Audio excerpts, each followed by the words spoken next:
오늘 주보에서 설교 본문과 제목을 보시고 여러분들 중에서 임 목사가 올해는 다른 해보다 조금 일찍 성탄 설교를 시작하네 하고 생각하시는 분들이 계셨으리라 생각됩니다. 예, 맞습니다. 제가 보통은 성탄절을 2주 앞두고 성탄 설교를 시작을 했는데 올해는 성탄을 오늘까지 포함해서 석 주 앞두고 성탄에 관한 말씀을 살펴봅니다. 때마침 우리 GCC 교회에서 또 이렇게 성탄 장식을 해서 오늘부터 성탄 말씀을 살펴보는 것이 어색하지 않은 것 같습니다. 제가 이렇게 조금 일찍 성탄 설교를 시작한 이유는 오늘 설교 제목에 나타난 것처럼 앞으로 석 주에 걸쳐서 마태가 전한 성탄 이야기를 이제 시리즈로 연속으로 살펴보기 위해서입니다.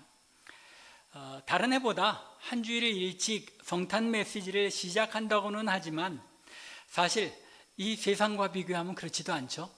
항상 세상이 교회보다 더 먼저 이 크리스마스를 기뻐하고 즐거워하는 것 같습니다.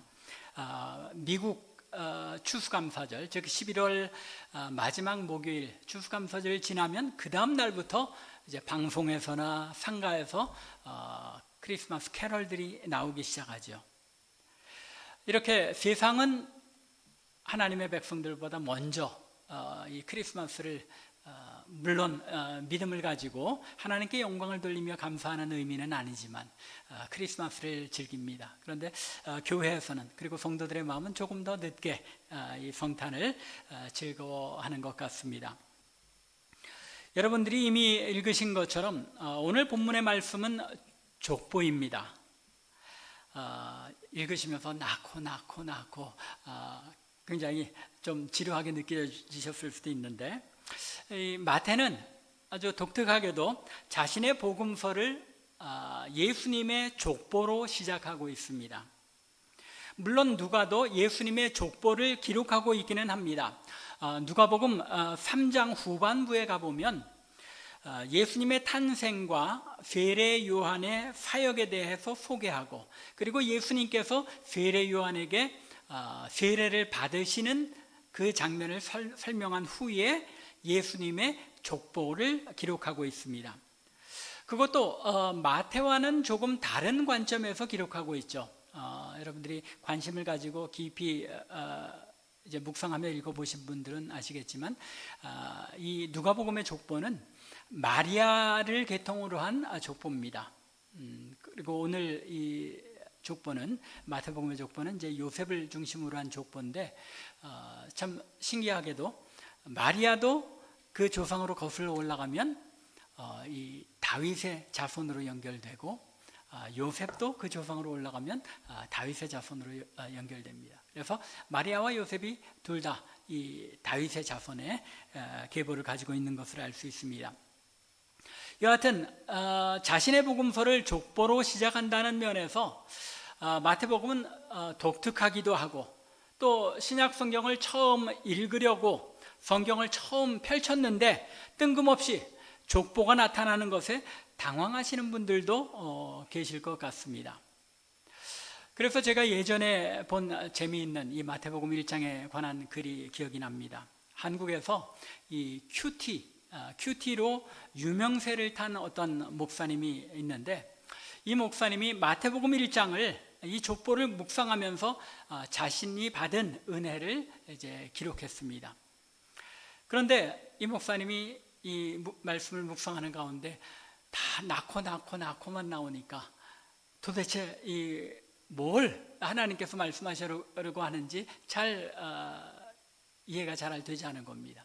그래서 영적인 의미를 부여한다고 부여하면서 큐티를 했는데, 어떻게 이제 이 큐티의 내용이 정리가 됐냐면, 아브라함은 이삭을 낳고, 이삭은 야곱을 낳고, 야곱은 유다와 그 형제들을 낳고 이렇게 자손을 낳은 족보들을 잘 묵상해 보니까 나도 영적인 자녀들을 낳아야겠다.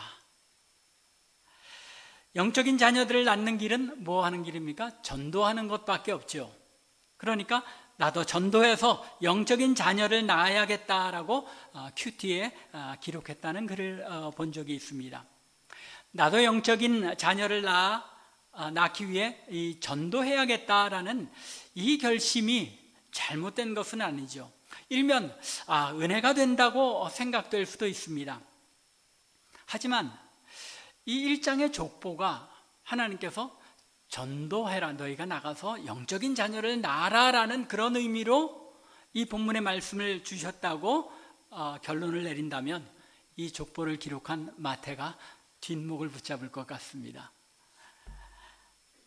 그런 의미로 주어진 것이 아니죠.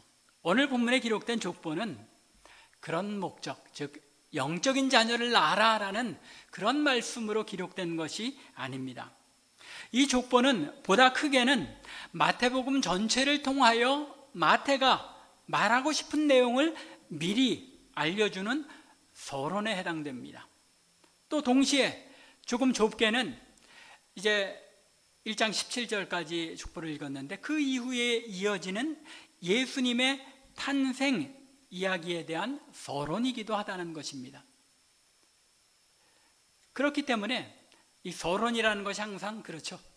나머지의 내용이 어떤 것인지를 알려주는 그런 중요한 역할을 하는 것입니다.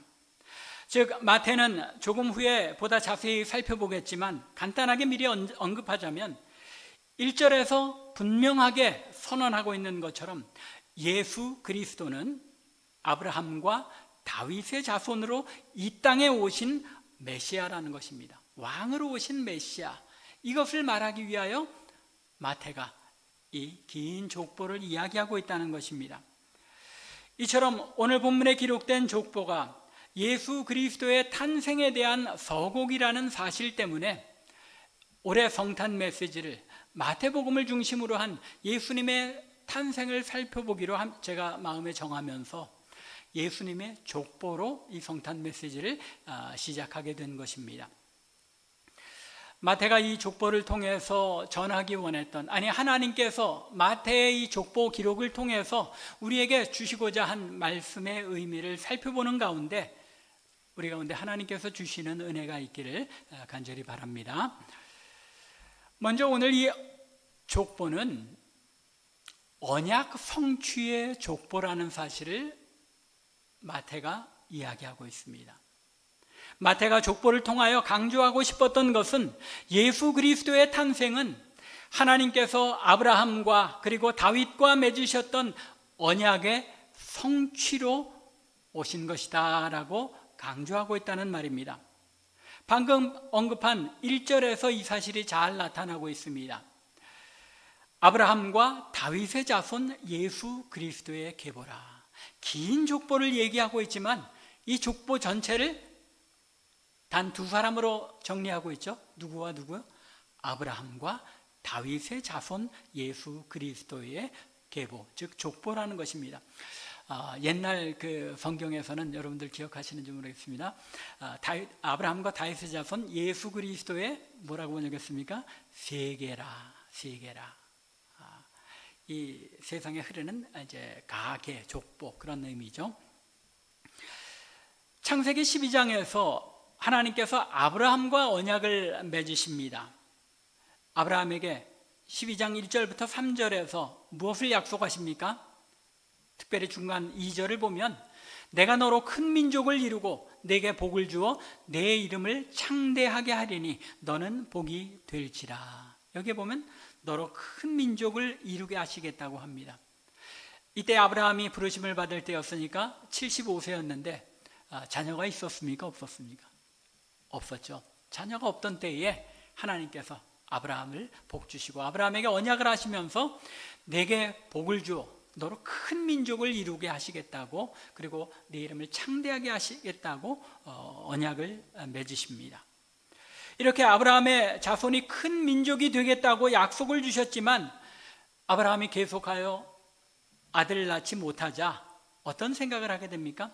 자기의 종인 엘리에셀을 상속자로 삼으려는 그런 생각을 가지게 됩니다. 이게 고대 근동의 그런 관습이었습니다. 자녀가 없으면 이제 그 중에서 가장 신뢰하는 종에게 이제 모든 재산을 그리고 모든 이제 그 가속들이라고 그러죠. 그 집안에 속한 사람들을 넘기는 그런 일들이 있었습니다. 그런 관습에 따라서 아브라함도 이제 하나님께서 약속하셨지만 나에게 자녀가 없으니까 아마 이 엘리에셀을 상속자로 삼아서 하나님의 그 약속을 이루시려나 보다 하고 엘리에셀을 상속자로 삼으려고 하자 창세기 15장에서 하나님께서 다시 아브라함에게 나타나십니다. 그리고 약속을 확인시켜 주면서 무엇이라고 말씀합니까? 15장 4절과 5절을 보면 여호와의 말씀이 그에게 임하여 이르시되 그 사람이 내 상속자가 아니라 엘리에셀은 내 상속자가 아니라고 말씀하십니다. 내 몸에서 날 자가 내 상속자가 되리라 하시고 그리고 이제 아브라함을 이끌고 밖에 나가서 하늘을 보게 하시고 뭇별을 셀 수 있나 보라. 또 이르시되 내 자손이 이와 같으리라 하고 하나님께서 그 약속 그대로 아브라함에게서 날 자녀를 통하여 씨를 통하여 하나님의 나라를 별처럼 많은 하나님의 백성들로 구성된 하나님의 나라를 이루시겠다고 다시 한번 언약을 확정하신 것입니다. 그런데 시간이 여전히 또 지납니다. 86세가 되었는데 여전히 아들을 낳지 못하자 아브라함이 어떤 생각을 합니까? 내 몸에서 낳지만 꼭 사라는 아닐 수도 있지 않나 해서 사라의 여종인 하갈을 통해서 누구를 낳습니까? 이스마엘을 낳죠. 그 이스마엘 때문에 지금 중동이 이렇게 이스마엘의 자녀들 여전히 이스라엘과 다투고 있죠. 이스마엘을 낳아서 상속자로 삼으려고 합니다. 그러자 하나님께서 창세기 17장에서 또 아브라함에게 나타나시는데 아브라함이 99세 때에 그에게 나타나셔서 다시 언약을 확인하시면서 17장 19절에서 이렇게 말씀하십니다. 아니라 내 아내 사라가 내게 아들을 낳으리니 하갈이 낳은 이스마엘이 아니라는 거죠. 사라가 낳을 아들 그 이름을 이삭이라고 할 그 아들을 통해서 언약을 이루시겠다는 것입니다. 그리고 하나님께서 이삭과도 언약을 맺으시고 그 후손에게 영원한 언약으로 세우시겠다는 것입니다. 그리고 약속대로 100세에 이삭을 낳게 하십니다. 그렇기 때문에 이제 오늘 본문 2절에서 아브라함이 이삭을 낳고 이 말 속에는 지금 제가 말씀드린 아브라함과의 언약 속에서 맺어진 그 긴 이야기들이 압축되어 있는 겁니다. 그리고 또 이삭은 야곱을 낳았다는 이 2절의 본문부터 이제 6절 상반절에 이새는 다윗을 낳았다라는 이 말씀까지, 아니 보다 더 길게는 이 16절에 마리아에게서 그리스도라 칭하는 예수가 나셨다는 이 16절의 말씀에 이르기까지 전체 예수 그리스도의 족보는 무엇이 성취된 것이라는 말입니까? 하나님께서 아브라함에게 주신 그 약속, 세상의 뭇별처럼 많은 자손이 너에게서 나오리라고 약속하신 이 약속이 성취된 것이다 라는 사실을 이 족보를 통해서 마태가 강조하고 있는 것입니다. 하나님께서 아브라함에게 주셨던 언약을 어떻게 지키셨는지를 입증하는 기록이 바로 이 족보라는 것입니다. 그뿐만 아니라 마태는 이 족보를 통하여 예수 그리스도의 탄생이 다윗에게 주셨던 언약의 성취이기도 하다는 사실을 강조합니다. 사무엘하 6장을 보면 다윗이 하나님의 궤, 법궤를 이제 이 다윗성이 이제 예루살렘 성이 아주 옛날 모습, 다윗이 거기에 들어갔을 때의 성의 모습인데 이 다윗성에 법궤를 옮깁니다. 그 후에 다윗의 마음에 여호와 하나님의 전을 나는 이 참 궁궐에서 사는데 여호와 하나님의 법궤는 아직도 있을 곳을 찾지 못한다 하는 그런 안타까움에 하나님의 집, 성전을 지어야겠다 하는 그런 간절한 마음을 가지고 하나님께 간구합니다. 그러자 하나님께서 나단 선지자를 통하여 사무엘하 7장 17절 이하에서 이렇게 말씀하십니다. 여호와가 또 내게 이르노니 여호와가 너를 위하여 집을 짓고, 무슨 이야기입니까? 내가 내 집을 짓는 게 아니라 내가 내 집을 지어주겠다. 여기서 집이라는 것이 그냥 사는 그런 집이 아니라 어떤 것을 가리키냐면 이 왕의 가문을 뭐라 그럽니까? 왕조라고 그러죠. 그래서 너로 하여금 왕조를 이루게 하겠다라고 약속을 주십니다. 그리고는 이제 계속 이 약속의 말씀을 디테일하게 설명하신 후에 16절에 보면 내 집과 내 나라가 내 앞에서 영원히 보존되고 내 왕위가 영원히 견고하리라 하셨다 하라. 나단이 전한 이 하나님의 약속의 말씀은 무엇입니까? 다윗의 왕위가 영원히 계속되리라 라고, 영원히 견고하게 다윗의 자손에게서 이 왕권이 이어져 가리라 라고 약속을 주신 것입니다. 즉 이 16절에 이르기까지 전체 예수 그리스도의 이 족보는 아브라함에게 주셨던 언약을 하나님께서 6절부터 16절에 이르기까지 어떻게 지키셨는지를 입증하는 기록이라는 것입니다. 이처럼 마태복음 1장 1절부터 17절에 이르는 이 족보는 무의미하게 영적인 자녀를 알아라고 주신 말씀이 아니라, 이 말씀은 하나님께서 아브라함에게 주셨던 예수님께서 오시기 2000년 전에 이미 아브라함에게 약속하셨던 그 약속을, 그리고 예수님께서 오시기 1000년 전에 다윗에게 약속하셨던 그 언약이 어떻게 이루어졌는지를 보여주는, 증거하는 말씀이라는 것입니다. 즉 예수 그리스도의 탄생은 무엇이라는 겁니까? 하나님께서 아브라함에게 주신, 그리고 다윗에게 주신 이 언약의 성취요 완성이라는 것입니다.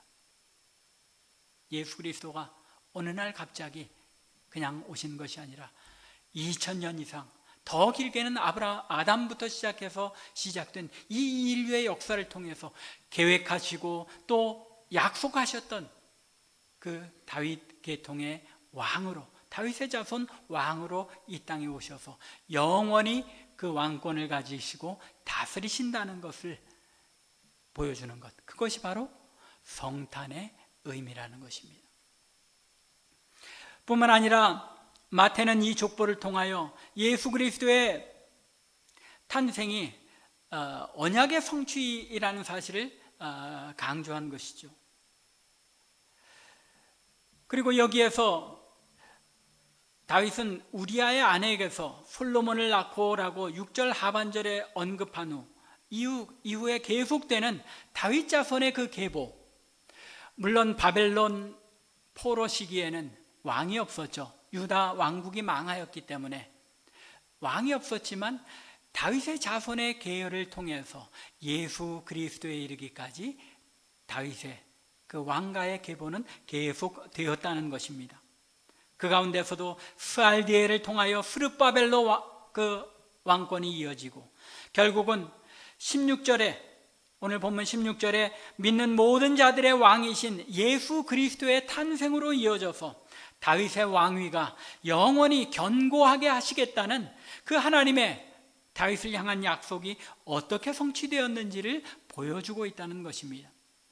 이러한 이유 때문에 마태는 1절을 시작하면서 아브라함과 다윗의 자손 예수 그리스도의 계보라고 선언하며 족보를 시작해서는 17절에서 다시금 그런즉 모든 대수가 아브라함부터 다윗까지 14대요, 다윗부터 바벨론으로 사로잡혀갈 때까지 14대요, 바벨론으로 사로잡혀간 후부터 그리스도까지 14대더라 라고 아브라함, 다윗, 그리고 예수 그리스도로 이어지는 언약의 성취를 증거하고 있는 것입니다. 예수 그리스도의 탄생은 하나님께서 아브라함과 맺으셨던 언약을 2000년 가까이 시간에 걸쳐서 어떻게 이루셨는지를 보여주는 언약의 성취 사건이며, 동시에 다윗과 맺으신 1000년의 세월을 지나며 그 언약이 어떻게 성취되었는지를 보여주는 사건이라는 점을 마태는 이 복음을 통하여 강조하고 있는 것입니다. 첫 번째, 이 족보의 의미 무엇이라고요? 하나님의 언약의 성취를 나타내는 족보다라는 것이었습니다. 두 번째로, 이 족보는 은혜의 족보인 것을 우리에게 알려줍니다. 유대인들에게 족보는 역사입니다. 족보는 길고 자세한 역사를 압축하여 기록한 것이라고 볼 수 있습니다. 그래서 성경에서는 종종 어떤 긴 기간의 역사를 단축해서 설명하고자 할 때 족보를 기록하고 있는 것을 볼 수 있습니다. 그 대표적인 예가 창세기 5장에 나타나는 족보입니다. 가인과 아벨 이후에 노아에 이르기까지 그 긴 기간을 이 족보로 압축하여 설명하고, 그 다음에 6장부터 노아의 홍수 사건이 이어지는 것입니다. 그리고 나서 창세기의 10장, 11장에서 또 족보가 장황하게 등장하죠. 이 족보는 왜 등장합니까? 노아 시대부터 아브라함의 시대에 이르기까지의 그 긴 기간 동안의 역사를 일일이 다 기록하지 못하니까 사람의 이름을, 족보를 통해서 그 시간을 압축하여 설명하고 있는 것입니다. 그 외에도 역대상에서는 1장부터 9장에 걸쳐서 9장에 걸쳐서 족보를 기록하고 있습니다. 이 족보는 아담부터 시작해서 이 포로기에 이르기까지의 이 역사를 압축해서 이 사람 이름을 중심으로, 족보를 중심으로 기록하고 역사를 서술하고 있는 것입니다. 이처럼 족보는 역사를 압축하여 나타내는 한 방편으로 사용되었는데, 오늘 본문에 나타난 이 족보도 그러한 기능을 하고 있다는 것입니다. 아브라함으로부터 다윗을 거쳐 예수님에 이르는 2000년이라는 긴 역사를 압축하여 보여주고 있는 것입니다. 따라서 이 족보의 기록을 상세하게 살펴보면 이 족보가 역사적으로 정확하게 낱낱이 다 기록한 기록이 아니라는 것을 알 수 있습니다. 17절에서 아브라함에서 다윗까지 14대, 다윗부터 바벨론의 포로로 잡혀갈 때까지 14대, 바벨론 포로로부터 예수 그리스도까지 14대로 나눈 것에서 짐작할 수 있는 것처럼 각 시기를 인위적으로 압축해서 14대로 정리한 것임을 알 수 있습니다. 실제로 다윗의 자손들로 이루어지는 남왕국 유다의 왕의 계보를 정리해 보면, 유다가 누구로부터 시작이 되죠? 르호보암부터 유다 왕국이 시작이 되죠. 이 르호보암부터 유다가 멸망할 때까지 몇 명의 왕이 통치를 했냐면 대략 20명의 왕이 통치를 했습니다. 거기에 다윗과 솔로몬까지 합치면 적어도 22명의 왕의 역사를 언급해야 할 텐데 몇 대로 정리했다고요? 14대. 적어도 6명 이상이 빠졌다는 이야기입니다. 실제로 역대상 3장 10절부터 11절과 이 오늘 본문 8절 부분을 비교해 보면, 오늘 본문의 족보에서는 요람과 우시야 사이에 아하시아, 요아스는 참 유명한 왕인데도 불구하고 빠졌어요. 그리고 아마샤 왕이 빠진 것을 볼 수 있습니다. 이런 모습에서 우리는 지금 이 마태가 정리하고 있는 이 긴 기간의 역사가 어떤 의도에 따라서 14대로 14, 14, 14라는 단위로 정리되었다는 것을 알 수 있습니다. 그리고 여기에 이 족보에 누가 누구를 낳고라고 표현하고 있는데, 유대의 그 관습 속에서 누구의 아들, 아브라함의 아들 하는 말은 사실은 아브라함의 자손이라는 말과 다를 바가 없는 말입니다. 이 son, 아들이라는 것이 꼭 직계로 아버지, 그 아들을 가리키는 것이 아니라 손자나 그 자손들까지 다 아들이라는 이 단어로 포함할 수 있고, 그와 마찬가지로 누가 누구를 낳고라는 것도 바로 직계, 부모에게서 낳았다는 것보다는 그 조상들에게서 낳았다는 그런 광범위하게 이 단어들이 사용되기 때문에 오늘 이 족보에서 누가 누구를 낳았다고 말하지만 그 아들을 낳았다기보다는 손자까지 포함하는 긴 그런 이제 자손들을 표현한 것이라고 볼 수 있다는 것입니다. 여하튼 오늘 본문의 족보에도 이런 축약이 나타나면서 선택적으로 이름이 언급된 것을 알 수 있습니다. 그런데 다윗과 솔로몬, 여호사밧이나 히스기야 같은 훌륭하게 통치한 그런 왕들의 이름이 나타나기도 하지만 이 왕들의 이름을 목록을 보면 반대로 요람이나 므낫세, 아몬 같은 악한 왕들, 하나님 앞에 큰 악행을 저지른 그런 왕들의 이름도 나타나는 것을 볼 수 있습니다.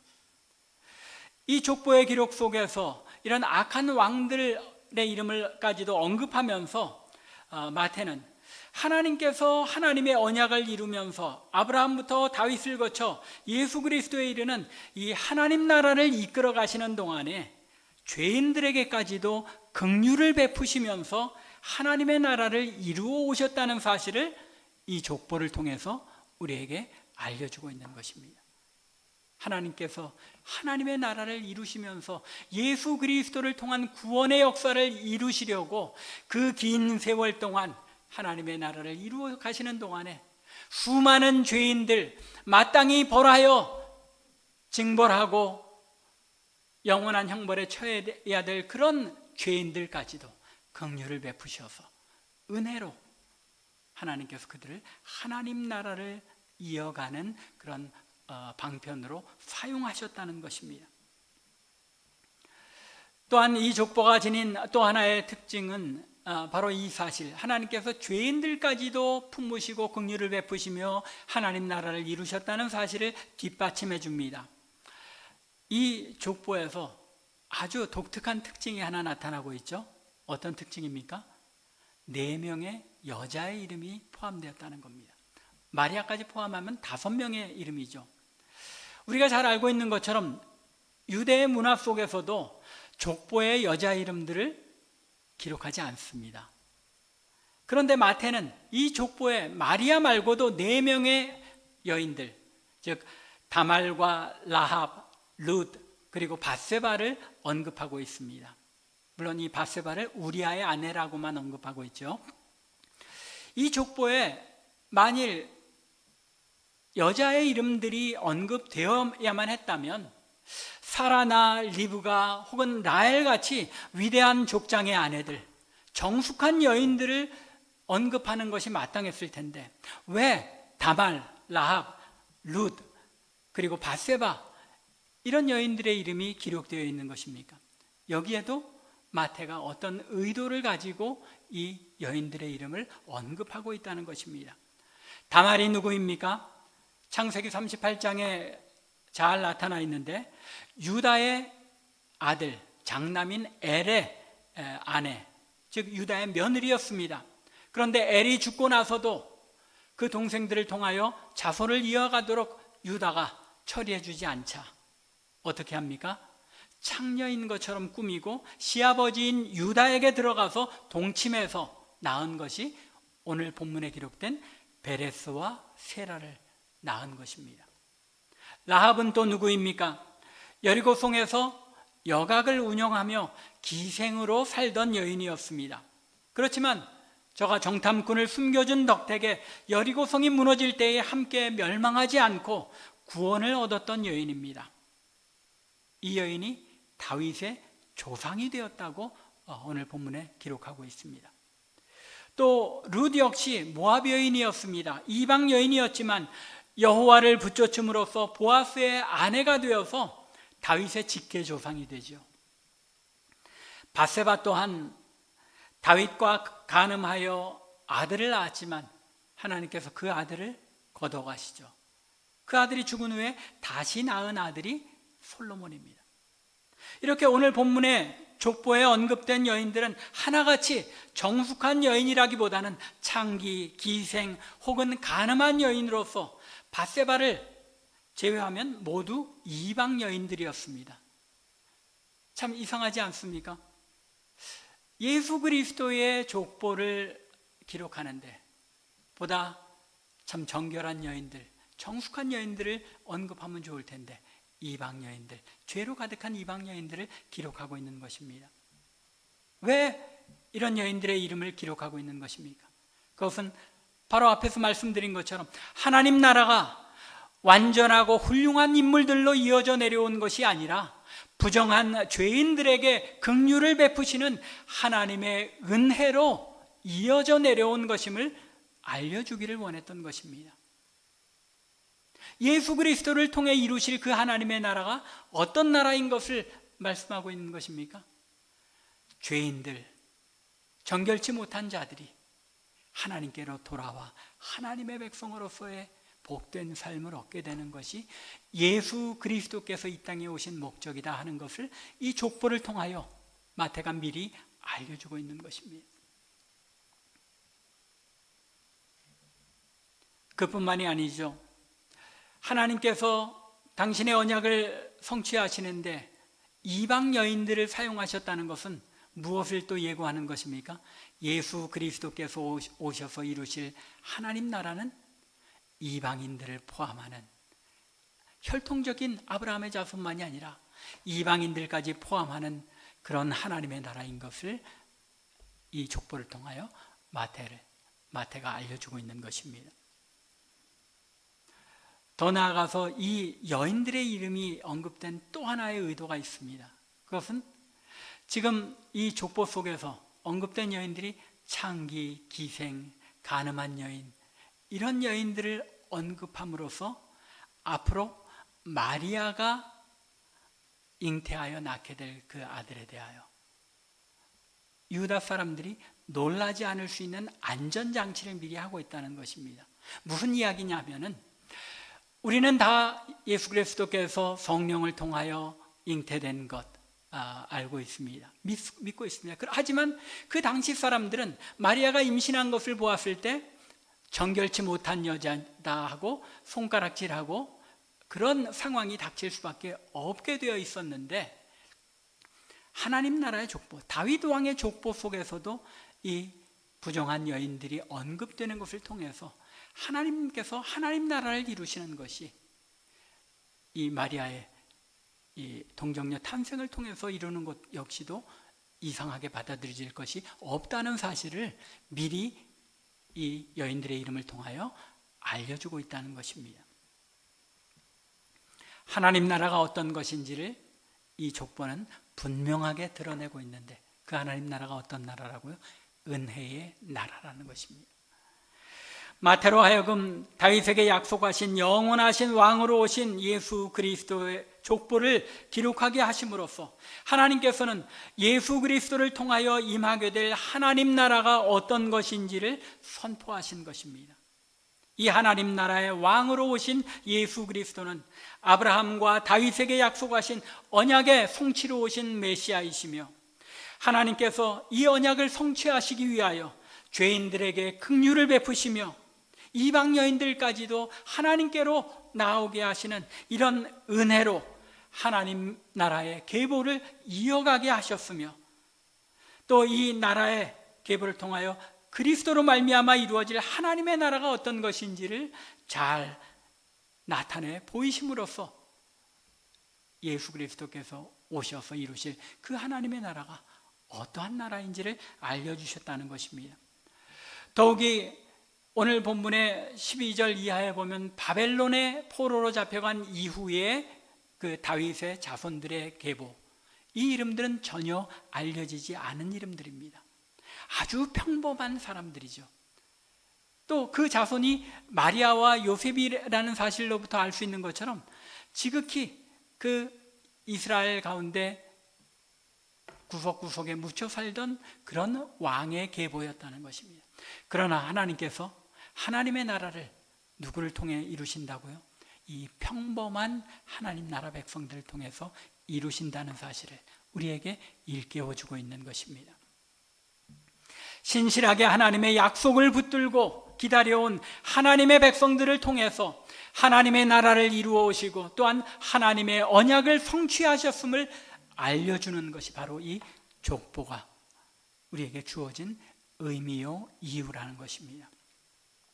다윗의 자손 예수 그리스도께서 이 세상에 탄생하시기까지 하나님께서 행하신 일들을 잘 알려주는 서곡의 역할을 하는 이 족보의 의미를 우리 성도들이 잘 이해할 수 있기를 바랍니다. 그저 낳고 뭔 낳고가 이렇게 많이 나오나 지루한 것이 아니라 하나님께서 마태의 족보의 기록을 통해서 우리에게 예수 그리스도께서 이 땅에 오시는 것이 어떤 의미인지, 또 하나님 나라는 어떻게 이 예수 그리스도를 통해 이루시기 위하여 이 긴 시간 동안을 하나님께서 통치하며 하나님의 능력을 행하셨는지를 우리에게 알려주심으로 이 하나님 나라의 절정이 바로 예수 그리스도의 탄생임을 우리에게 선포하고 있는 것입니다. 또한 우리같이 평범한 자들을 통하여 하나님께서 이 놀라운 하나님 나라를 이루어 가시는 것을 이 족보를 통해 알려주심으로써 성탄의 기쁨이 그저 특별한 몇몇 사람들의 기쁨이 아니라 우리같이 평범한 가운데서 하나님의 다스리심을 소망하고 또 하나님의 약속을 신실하게 붙들고 순종하며 기다리는 하나님의 백성을 삼으신다는 것, 우리에게 이 놀라운 은혜를 주시기 위하여 예수 그리스도를 이 땅에 보내셨다는 것을 이 족보를 통해 우리가 깨달아 알아야 하는 것입니다. 간절히 원하기는 이 족보를 읽을 때 더 이상 지루하게 낳고의 그런 족보로 우리의 마음에 들리는 것이 아니라 하나님께서 이 긴 기간 동안에 놀라운 하나님의 역사를 이렇게 이루셔서 오늘날 나에게 성탄의 기쁨이 임하시겠구나 하는 것을 깨달으며 감사할 수 있는 저와 여러분들, 우리 참빛교회 되기를 주님의 이름으로 간절히 축원합니다. 기도드리겠습니다.